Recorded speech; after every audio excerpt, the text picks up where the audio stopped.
औज़ुबिल्लाहि मिनश्शैतानिर्रजीम बिस्मिल्लाहिर्रहमानिर्रहीम। सूरह Maryam chapter number 19 आयत नंबर 72 से 79। फिर हम हर गिरवाह में से इन लोगों को जुदा करेंगे जो रहमान के मुकाबले में सबसे ज़्यादा सरकश बने हुए थे।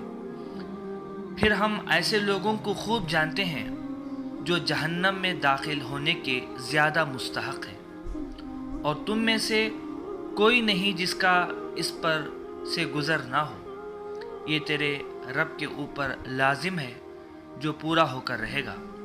फिर हम इन लोगों को बचा लेंगे जो डरते थे, और जालिमों को इसमें गिरा हुआ छोड़ देंगे। इस कुरान के आयत में अल्लाह सुब्हानहू व तआला ने ऐसे लोगों के बारे में ज़िक्र किया जो लोग हक़ का इनकार करते हैं। एक होता है कि हक़ बात का इनकार कर देना, नहीं मानना। दूसरा होता है कि उस हक़ बात को ना मानने की तहरीक चलाना, ये उससे भी बड़ा जुर्म है। यानी नेकी का काम नहीं करना ये ख़ुद भी एक जुर्म है। जो लोग नेकी का काम करते हैं वो लोगों को बहका देना उससे, ये उससे भी बड़ा जुर्म है। तो कल क़यामत के दिन अल्लाह सुब्हानहू व तआला ऐसे लोगों को बदतरीन सज़ा देगा।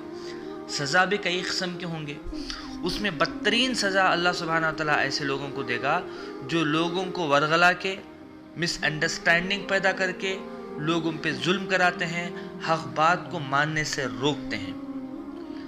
और अल्लाह सुब्हानहू व तआला आगे फरमाता है कि ऐसे लोगों को खूब जानते हैं जो जहन्नम में दाखिल होने के ज़्यादा मुस्तहक़ हैं। ये लोग ऐसे हैं जो कंपलसरी जहन्नम को जाने वाले हैं। अल्लाह हमारी हिफाजत फरमाए। और तुम में से कोई नहीं जिसका इस पर से गुज़र ना हो। आगे की जो आयत है इस पे हम गौर करें तो पता चलेगा कि जो जहन्नम के ऊपर एक पुल होगी जो कि जन्नत को जाएगी। यानी हर आदमी, चाहे वो नेक हो चाहे वो बद हो, चाहे वो ईमान वाला हो चाहे वो गैर ईमान वाला हो, वो पुल के ज़रिए से जहन्नम के ऊपर से जन्नत के अंदर उसकी एंट्री रहेगी। अब नेक लोगों को गुज़रने के वक्त कोई तकलीफ़ नहीं होगी। जैसे अल्लाह फरमाता है कि अल्लाह सुब्हानहू व तआला ऐसे लोगों को बचा लेगा जहन्नम में गिरने से।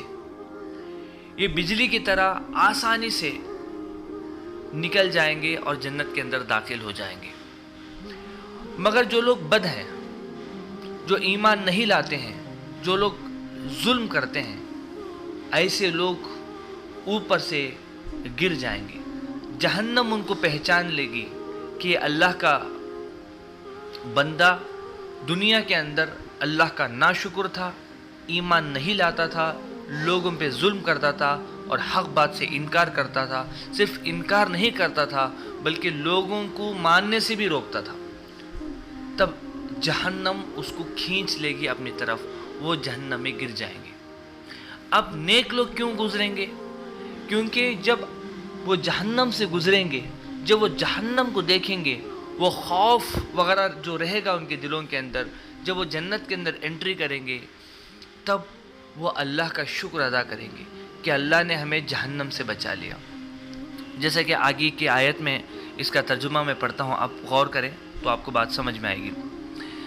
तुम में से कोई नहीं जिसका इस पर से गुज़र ना हो। यानी कोई ऐसा बंदा नहीं हो सकता कि वो जहन्नम के पुल से गुज़रे। मिसाल के तौर पर पानी है, तालाब है, रिवर जिसको कहते हैं। अब उसके पर एक ब्रिज होती है, उसके ज़रिए से जो है एक तरफ से दूसरी तरफ जो ट्रैवल हम कर लेते हैं। तो सेम इसी तरह से कल क़यामत के दिन अल्लाह सुब्हानहू व तआला जहन्नम के ऊपर से एक पुल गुजारेगा जो कि जन्नत को जाने वाली रहेगी, और हर आदमी को उसमें से गुज़रना है, और गुज़रने के बाद ही जो है वो जन्नत के अंदर दाखिल हो सकता है। मगर वो पुल की शक्ल क्या होगी वो अल्लाह ही बेहतर जानता है।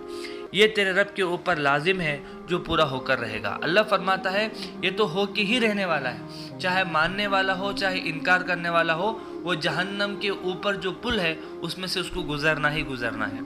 फिर हम इन लोगों को पहचान लेंगे जो डरते थे कि माने अल्लाह के अजाब से डरते थे, अल्लाह के उस पनिशमेंट से डरते थे, और डरने के बाद वो तक़वा इख्तियार करते थे। गुनाहों से परहेज करते थे, जिसकी वजह से अल्लाह सुब्हाना व तआला जन्नत के अंदर दाखिल करेगा। अल्लाह ऐसे लोगों को पहचान लेगा और उसके बाद जालिमों को इसमें गिरा हुआ छोड़ देंगे। और जो लोग जालिम के माने, इन्हें सबसे बड़ा जुल्म ये है, अल्लाह को छोड़ के दूसरों की इबादत करना, ये सबसे बड़ा जुल्म है। और उसके बाद कई जुल्म के कई अक़साम हैं, इसमें सारे जुल्म आ गए, मगर सबसे बड़ा जुल्म ये है कि अल्लाह को छोड़ के या अल्लाह के साथ किसी को शिर्क करना, ये सबसे बड़ा जुल्म है। अल्लाह हिफाजत करे, अल्लाह हिफाजत करे हमारी, कि हमारा जो तौहीद के ऊपर हम कॉन्सन्ट्रेशन दें, हमारे ईमान के ऊपर हम कॉन्सन्ट्रेशन दें। आज छोटी छोटी बातों पे हम शिर्क करने लगते हैं, दरगाहों पे जाया करते हैं, उनसे दुआएं मांगा करते हैं। अल्लाह हिफाजत करे, ये कहाँ का इस्लाम है। तो सबसे पहले सबसे बड़ा जुल्म ये है कि अल्लाह को छोड़ के दूसरों की इबादत करना या दूसरों के पास दुआएं मांगना, और जालिमों को इसमें से गिरा हुआ छोड़ देंगे। अल्लाह फरमाते हैं कि जो जालिम है उनको छोड़ देंगे, वो जहन्नम में गिर जाएंगे। अल्लाह हम सब